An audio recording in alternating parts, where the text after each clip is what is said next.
Hey everybody, it is Gabrielle Bosche here, and we are doing our weekly webinar about how to interview millennials worth hiring. So I want to make sure that everyone can hear me, everyone can see me. So in the chat bar, if you guys can make sure as I get everything ready, I'm still pulling up a couple documents I can't wait to share with you guys. Type in the chat bar, yes. Yes, if you can hear me. Yes, if you can see me. All right. Michaela says yes. Hey, Jim. Good to see you again. Jim says yes. Karen, great. James, awesome. All right. Nikki, good to see you again. I met Nikki last week when I was at an ATD conference, which was great. There were about 10,000 people at this conference. And I think I stood behind most of them when it was time for lunch, which is great. Awesome. Jacqueline's having a hard time, no audio and no video. All right, so if you guys can't hear me, I'm gonna be typing this in as I'm talking to you. If you can't hear me, sometimes you need to exit out and come back in.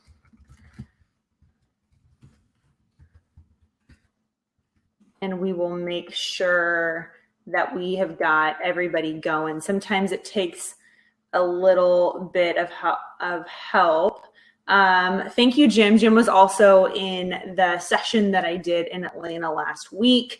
It was the last day of a conference, guys. I know we all go to conferences. I speak at conferences nearly every week, and I always try and flip the coin to not have to speak on the last day of the conference in the morning. But here I was. It was 8 o'clock in the morning, and I was doing a session, but it was packed. There were tons of people there, and everyone was very caffeinated. Everyone was very excited. So I got to meet a lot of really cool, really interesting people. So if you still can't hear me, still can't see me, I'll make sure that I have my assistant jumping in and out to make sure everybody is on board.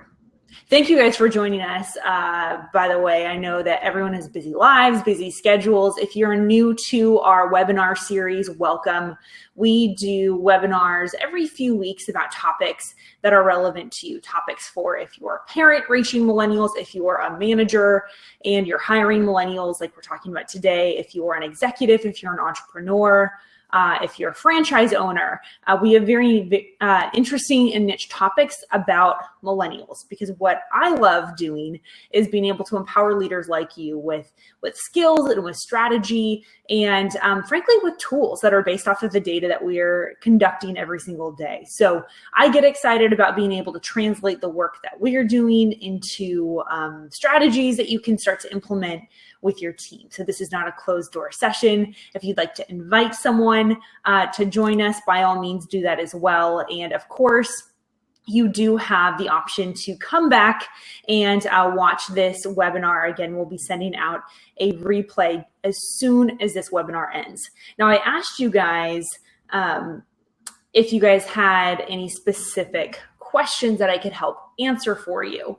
And so if you do have those, make sure that you wait to the end, because I've got about 10 minutes of Q&A at the end that I want to get to as well. So if you're putting them in the chat bar, I'm not going to get to them because I'm going to be in teaching mode. So that's okay. So make sure that you are you're ready. You've got your phone off. You're not browsing Facebook, which you would never browse Facebook at work anyway, right? Because you're not a millennial, and you are fully engaged, because I'm really thrilled and really excited to share with you the skills and the strategies that we've seen work with our clients around the world when it comes to interviewing the next generation.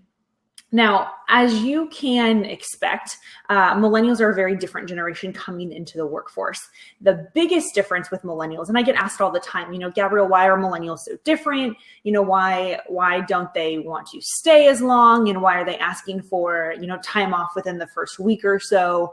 And we're going to get to that. But the truth is, millennials have very different expectations at work. And the power in the interview process, everything as early on as the job description, writing the job description, which we'll go over in a moment, all sets the table for what your millennials can expect from you.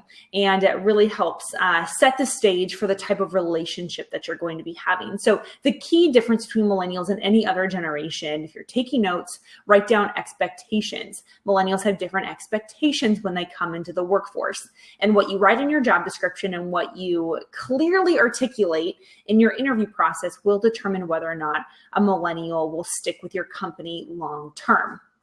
Now, when it comes to how you attract a millennial to come in and work for you, there are some things that are inside of your control, and there are some things that are outside of your control. So you could be a hiring manager, you could be the CEO, you could be an assistant manager, you could, not necessarily be involved in a lot of the corporate decisions. And so I want to talk about things that are typically within control and then not necessarily within control. So the things that are outside of your control, but millennials are really attracted to, are everything like your company's logo. I know it sounds kind of silly, but truly millennials want to know, is it modern? Is it hip? If the logo, if your branding around your company is outdated, millennials aren't going to be attracted to it, because millennials want to be your brand ambassadors. They want to know, okay, when I put that logo up on my LinkedIn, what does it look like? And we want to have a brand that represents professionalism, but youthfulness, and more than anything else, really cutting edge, modern. So your branding on your website also has to be in line with what millennials are expecting, because millennials are going to go to your website and mostly they're going to go on your website on their mobile phone. So if your website is not mobile adapted, 67% of millennials are making major buying decisions on their mobile device. That includes where we're looking to work. So say we hear about a company that's hiring, we're pulling up the closest screen we have to us, which is always our smartphone, and we're going to start researching you then and there. So if you don't have a mobile adapted site, again, I know many of these things are outside of your control. You're like, I'm not part of the tech department. I get it, but it's important to have a good perspective about what millennials are looking for in their employer. Millennials are going to start doing some research on you as well. They're going to do everything from Google reviews to Yelp to Wikipedia. So if you have an outward-facing presence, and Glassdoor, of course, is a really popular one as well. Millennials are a very review-based generation. And so when we start to look around to hear about job opportunities, we're still going to go to word of mouth. Millennials are very tech-oriented. Yes, we love our tech toys, but we're still human and we still trust human interaction rather than just a review. So empower those on your staff with information, with ideas about who you're going to be hiring, the type of people you want to be hiring. And one of the best strategies, kind of giving this one away to you guys really early on in this presentation, but I'm always asked, Gabrielle, what's the most effective recruiting strategy for millennials? And I tell them it's the time-tested personal referral that works every single time when it comes to millennials, because millennials love referring their friends to things. We see this in pop culture with the Forbes 30 under 30, and a lot of these awards, sometimes they're superlative and kind of silly, and some of them are quite profound and very professional, that millennials like nominating their friends for things. They love celebrating their friends' excellence. And if they love where they work, why wouldn't they want their best friend to work there as well? So we love creating incentivized systems around empowering those who work for you to bring in their friends as well. So that was a bit of a freebie on that one, but make sure that you encourage those on your staff to constantly be recruiting as well. We're going to touch briefly on recruiting. If you have specific questions about that, I'll probably end up doing another one of these webinars on recruiting, because that's a whole other topic. It's a really important topic, and one that's fairly involved. So I'm excited to set up a different conversation about that as well. So when it comes to millennials and being attracted to your company, again, they're looking at those reviews. So what does word on the street say about your company? Is it hard to work for? Do you have a churn and burn mentality? I've worked with companies who've said, you know what, Gabrielle, we realize that millennials don't stay a long time, but we've kind of built it into our profit system because we recognize millennials are going to be here for, a year or 2 years, but we hire them cheap enough that if they leave, it's not a big deal. And that's your prerogative as a business owner and as an executive. You can run your company how you want. As a millennial, I can tell you, and as someone who helps companies save millions of dollars by retaining this generation, I can tell you it's very dangerous for your long-term bottom line. Because if you are just coming to terms with the fact your millennials are going to leave every year, year and a half, you're going to have to be spending a lot more time and a lot more effort keeping those millennials engaged, because they're not gonna be there. So have a long-term approach to what it is that we're looking for. So some things that you can control, and this is what this whole conversation is about. What aspects of your company can you control? Well, you can control how your company interacts with people on LinkedIn. LinkedIn is an incredible resource to be able to not only recruit millennials, but to really increase your name ID amongst the next generation. Invite people to follow your group, have specific blog posts that you're writing about things like how to write a blog post on everything from how do you apply to our company, right? Millennials are looking for resources, so why not use a platform like LinkedIn to be able to do that? So write blogs on the best way to apply, what rock star applicants look like, talk like, and dress like, right? Give them very specific things that you can tell, again, that they're doing their research because they found information that you've been publishing online. So use LinkedIn as a platform to write content that really drives a relationship even before you ever get on the phone or before you ever bring them into your office for a job interview. So use those platforms.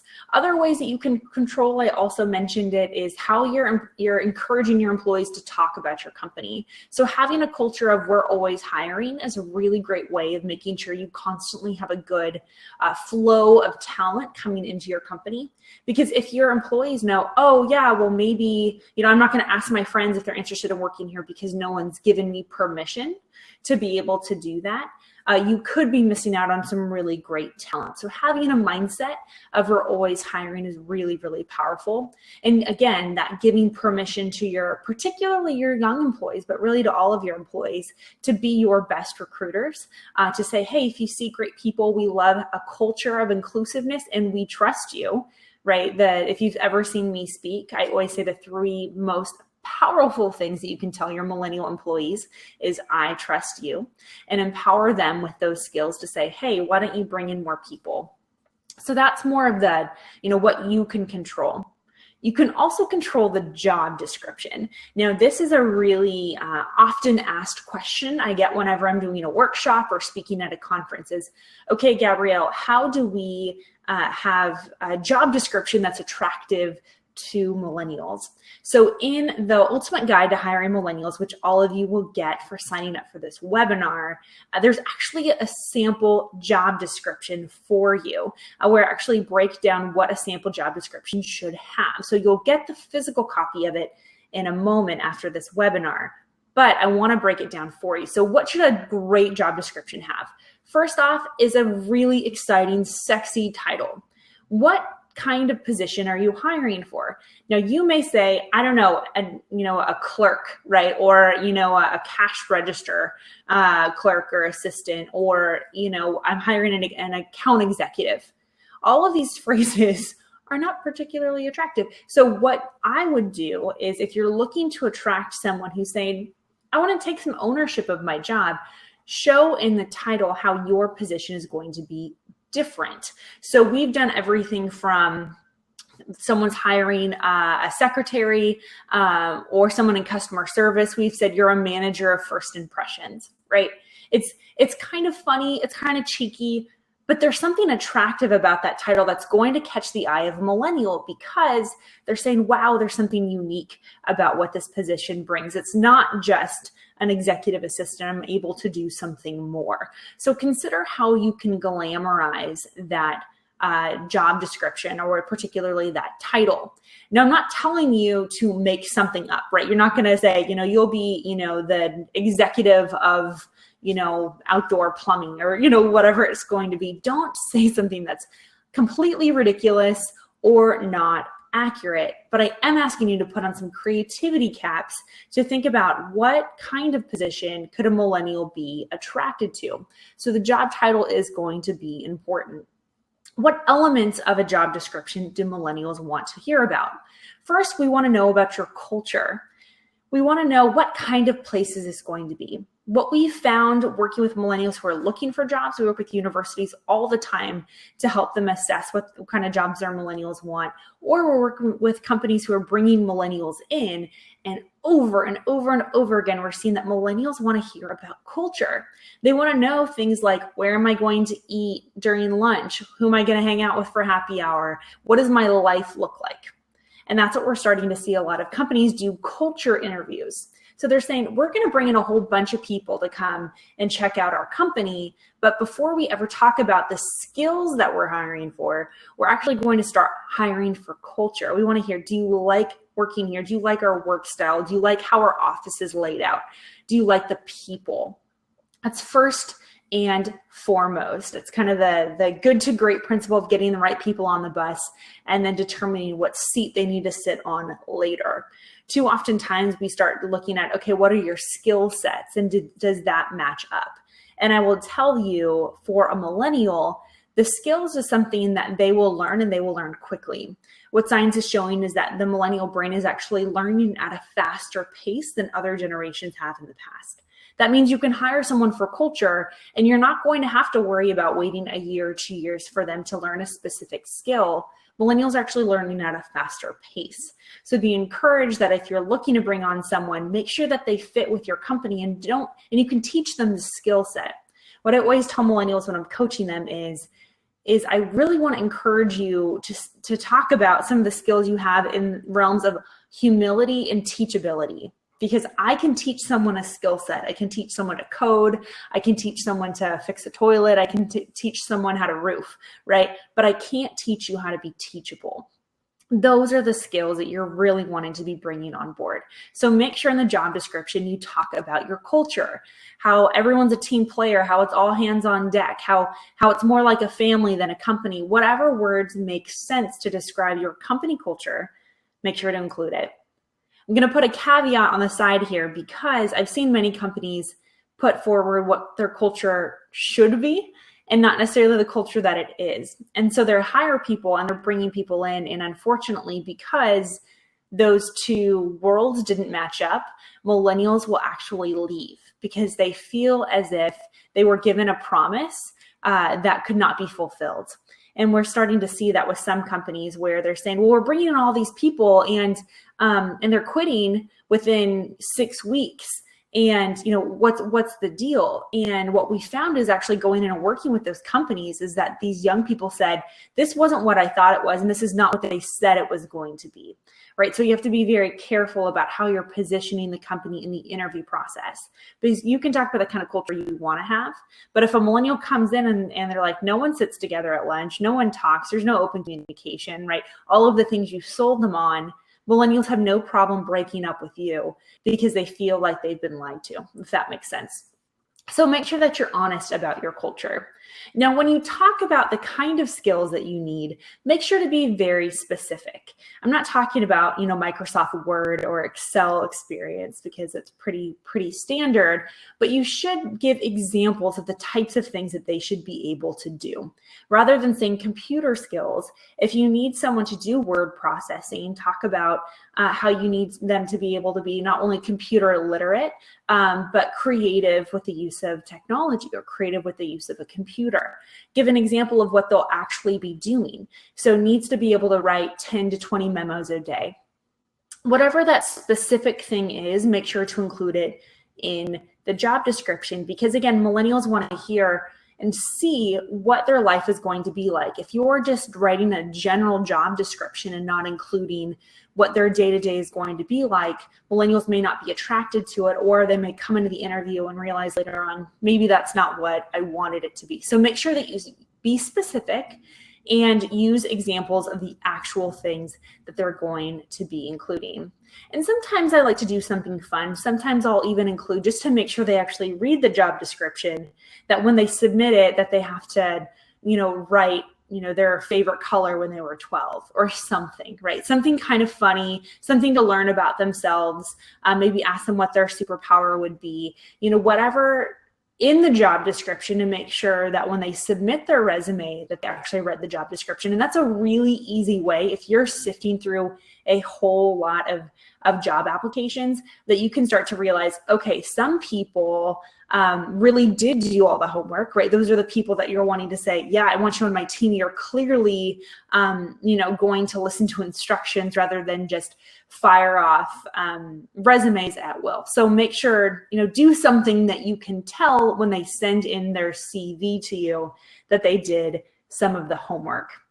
So job descriptions are really powerful. They're a really great entrance point to attract people.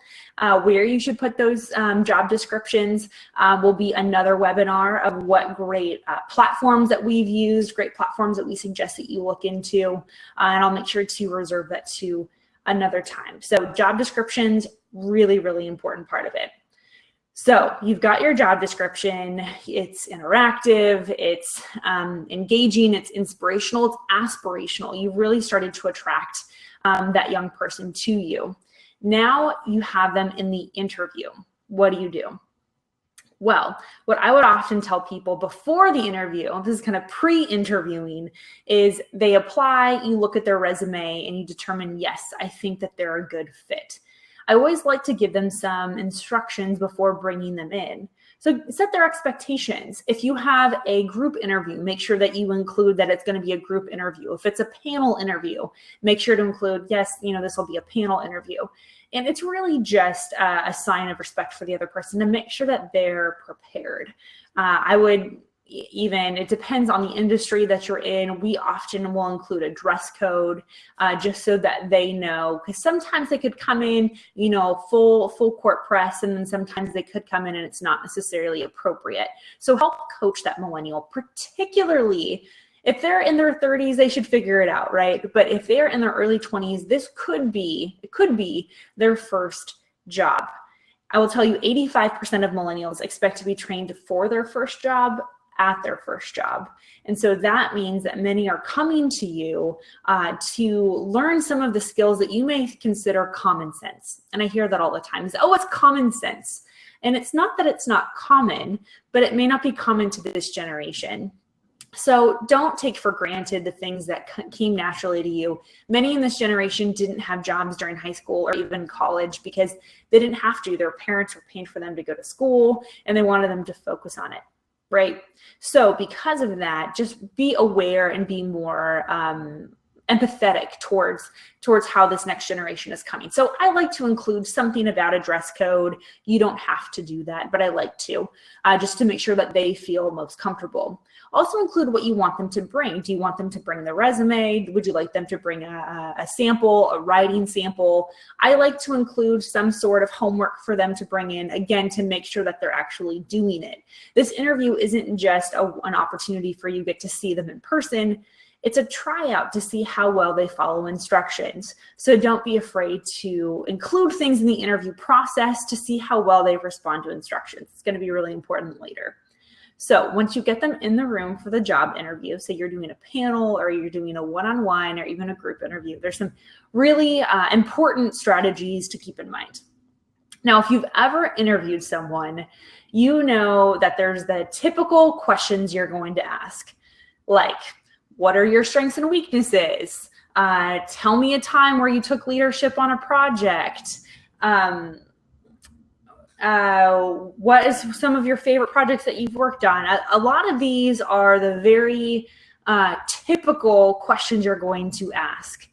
There's nothing wrong with typical, but what I've found in running hiring panels for years is that many millennials have very rehearsed answers to these because, let's face it, my generation graduated during a recession where we became professional interviewees, where we went from interviewing for job to job to job. And so because of that, many of them can kind of see it coming. I don't want a canned pageant answer from my new hires. I want to hear authentically who they are and what's going on. So we like to use a lot of the situational type interview questions where you're really getting into the project itself. So I like to ask, okay, tell me the time of a project that you worked on something you felt very proud. What was it like? What was the process? What challenges did you have to overcome? I like to ask questions about, telling us about a time that they've had to either overcome a setback or there were interpersonal conflicts, misunderstandings on the team and how they resolved it. I will tell you interpersonal communication is another key skill you need to be hiring for, because these millennials will oftentimes come in without a lot of experience or familiarity with being able to solve problems in person. So I like to ask questions about how they like working well with other people. If I'm hiring them for a company that's fairly diverse when it comes to generations and backgrounds, I would like to get them to tell me a time where they were able to work with people who thought very differently or did things differently than them and how they were able to resolve it. So giving specific examples to get to their character throughout the interview is going to be really important. I also like to insert some fun things in there as well. I ask them questions like, what's your spirit animal and why? Something kind of funny, but you'd be surprised at how many times when people tell you, they'll have a really interesting description of themselves. And I know during interviewing, for those of you who are hiring managers out there are some questions, some answers to questions, of course, that are completely private. And so we like to get their personality, because you're going to learn more about them through their personality, kind of the different types of questions that you're going to be asking than those typical cut and dry type questions. I also like to do another type of question, and you ask them a question about themselves, but it's really, or about another situation, but it's really about themselves. So for example, I'll ask, what's one of your biggest pet peeves at work? It's so interesting because they're usually never asked questions like this. And they're like, what's my biggest pet peeve? I don't know. But I don't know if any of you have noticed this, but oftentimes our biggest pet peeves are things that we do ourselves. So they could say, when someone comes in late, or, when someone doesn't give me a project in time, or when someone doesn't give me all the questions or all the answers to the questions I have. And so by hearing what their pet peeves are, that's also going to help you make sure they're a good culture fit for the team you're hiring for. But more often than not, we've actually found people say what their pet peeves are because those are things that they do themselves. So we like to ask more person-pointed questions. And of course, if you're hiring for a specific skill set, you want to get down to the skill itself. And so we'll give them situational questions surrounding their particular role. So if we're hiring someone who, say, is in the trades, they're a plumber, we'll give them a situation and have them solve it. We'll either have it written and have them solve it and we'll come back in, or we'll have them talk it through with us. So making sure that you develop an interview process that works well for the different processing types, those who would like to talk it out, verbal processors, those who would like to sit and think about it and then write it out, some more of an internal processor. So make sure that you have different aspects to it. But what we found is creating a challenge question inside of the interview. Again, we're getting to the core of who that person is, and we get to see what they're like when they don't know the right answer. Because again, you're hiring for character. So they could look all great on the surface, because all of us put our best feet forward. It's like a first date. Everyone wants to look good and smell good. But you really get to know the person when the car breaks down and they can't find their wallet and when things start to go wrong. And so we like to integrate into the interview process things that feel a lot like life. So throughout the interview process, make sure that you are, again, reinforcing the type of person that you're looking for. And I also like to ask questions about our culture and our mission, again, to make sure that they have done the homework themselves. So I'll ask them questions like, what about our mission is really exciting to you? Or, why did you choose to apply here and not with our competitor? It's really interesting to start to see how they have done their homework. Either they know who your competitor is, or they're just reading your website word for word and they haven't actually internalized it or processed it. So make sure that you give them situations that you're starting to probe into that critical thinking part of their brain. Now, I was just speaking at a luncheon yesterday, and one of the big questions that everyone had was, what about millennials and critical thinking? Do they think critically? do they think at all? And we find time and time again that many millennials are having a hard time processing competing priorities. And much of that has been because of the school system that has taught us to the test, where we've spent more time learning how to fill in a bubble than how to actually solve the problem. And so because of that, many millennials are expecting things to be done for them. Not all millennials are like that. And if you interview how I'm telling you to interview, how I'm encouraging you to interview, you're going to start to learn more about the culture. You're going to start to learn more about the character behind the person that you're actually bringing on board.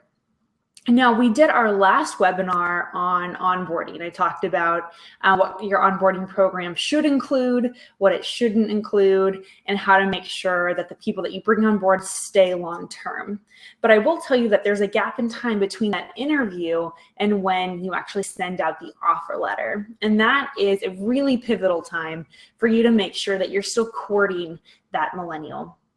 We're living in a time, and many of us in cities, if you live in a major metropolitan area, where millennials have a fairly competitive edge when it comes to looking for jobs, where many are shopping offers as soon as they get it. They're still on LinkedIn looking at other opportunities. And if you've heard me speak, I talk a lot about FOMO, right? The fear of missing out, that many young people don't want to commit to one thing because they don't know what else that they could be missing out on.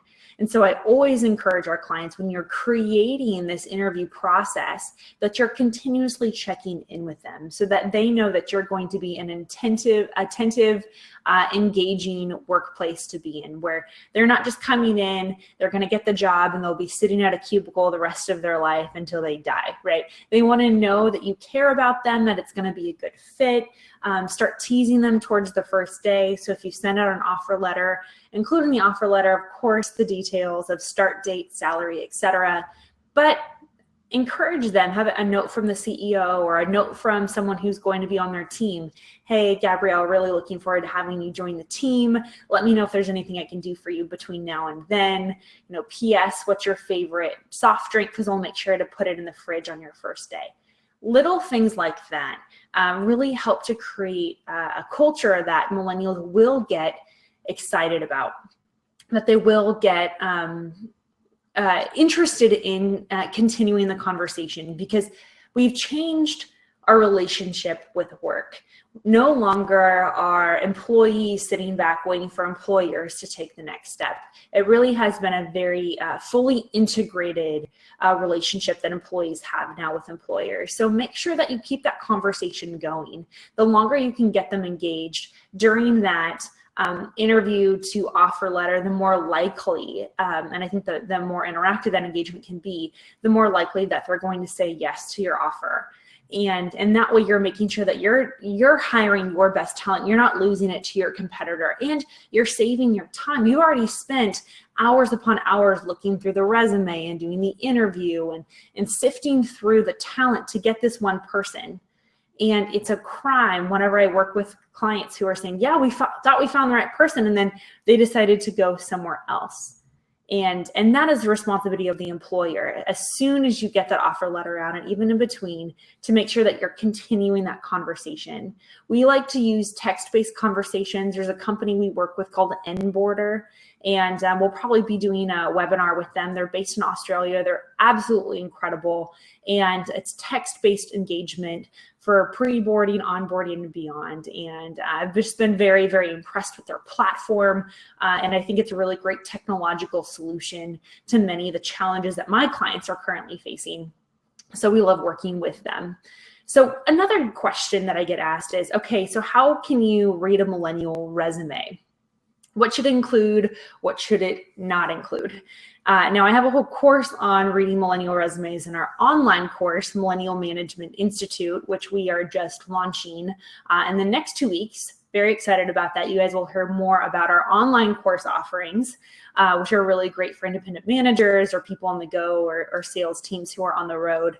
But I will tell you some of the key qualities that a millennial resume will have. The first is it's got to have clarity, where they're going to be sharing exactly who they are, what they've been doing. There hasn't been large year gaps between school and work and the next opportunity, where you're starting to wonder, were you living in a van down by the river between these times, or were you, what were you doing with this? So you want to make sure that you have a clear and very linear idea of what they've been doing with their time.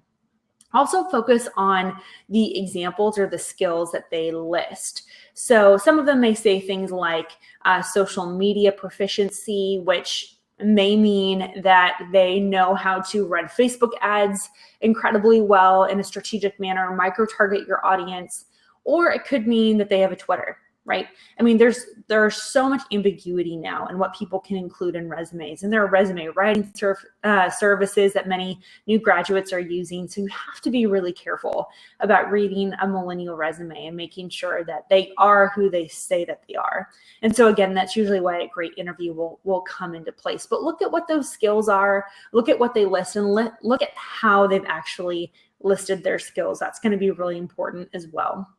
Look at what kind of community service that they've been a part of as well. My generation was essentially forced to do community service from a very young age because we wanted to be more competitive when it came to college and beyond. And so look at what those types of community service opportunities are. Are they random, or are they more linear? Is it more focused on one goal, or is it just kind of all over the board?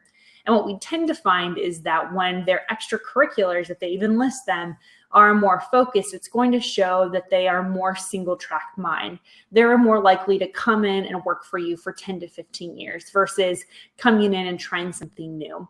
So look for those people who clearly have a focus where, they have majored in one thing, and then their first job or internship or second job are all in those same types of industries. Again, those tend to be really great markers to show that this young person is a committed young person. We also like to ask questions, again, back to the interview, about what commitment means to them, what the term loyalty means to them, asking them questions to learn about how they overcome pushing through when they're uncomfortable. Maybe they were on a sports team that they didn't like being a part of, or maybe they're a part of a work group that they didn't like to be a part of, but you need to learn how they overcome trials and setbacks, because as each of you know, being at work isn't always the funnest part of our day, but it should be the most powerful part of our day. And so making sure that you're bringing the right people on the team that bring personality and bring productivity and really bring up the whole culture of the organization. So I'm going to open it up for some Q&A right now. So if you guys have any questions about job descriptions, hiring, recruiting, and interviewing millennials, I want to make sure that you guys are able to ask them in the chat bar, and I will make sure to get to them specifically. So if you have any questions, if you have sent in your questions before, I'm just scrolling down to make sure that if we did have any questions that were submitted. All right, let's jump into it. So Karen asked, millennials are well-rehearsed interviewees. How do you go beyond the superficial answers? Great question, Karen. And I started to answer that in making sure that you are changing the questions, not the typical, what are your strengths, what are your weaknesses? I've got to be honest, I hate that question. It doesn't tell me anything about who the person is, because they're all going to say, I'm great at communication, I like working with a team, and I'm passionate about the job that I do. I mean, that's all it ever is going to be. So make sure that you're getting down to what their skills are. I will often ask a question like, if you had a superpower at work, what would it be? Or what is it? Right? So those are two different types of questions. What would it be? If you could, be known for the superhero of something at work, what would it be? Or if you do have a superpower, what is it?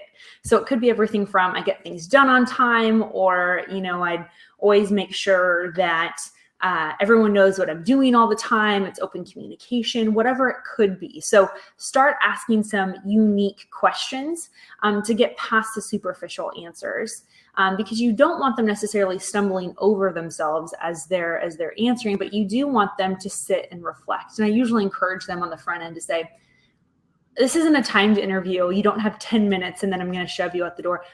I want to get to know you. And I will also tell you that millennials are interviewing you just as much as you're interviewing them. So this isn't you sitting back in a corner with your arms folded and getting them to perform for you. This is a conversation. And so make sure that they know about you, that you are able to share your experience as well. I love opening it up to say, hey, I'm Gabrielle. I've been at this company for 4 years. And, this is why we started. This is why I worked here. This has been my experience. This is how it's met my expectations. This is how it hasn't. And I've opened up the conversation to be authentic by being transparent myself.